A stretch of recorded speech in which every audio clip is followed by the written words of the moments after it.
This is how I was able to fix my Discord app auto disconnecting. So basically what I had to do is that I had to close my Discord app and instead I had to go to the App Store because I have an iPhone, but if you have an Android, you have to go to your Google Play Store instead, of course.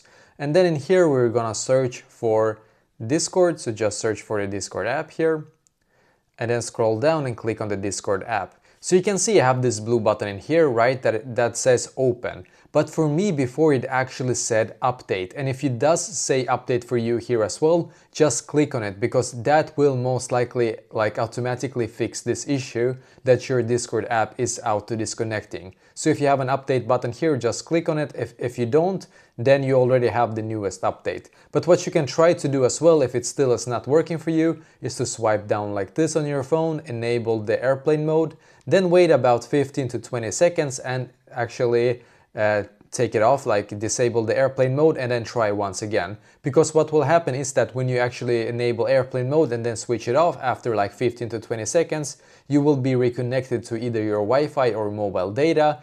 Like it depends what you were using before, of course, and that can actually help you to get a little bit stronger signal in the beginning. So try this and hopefully that will be able to fix it for you as well.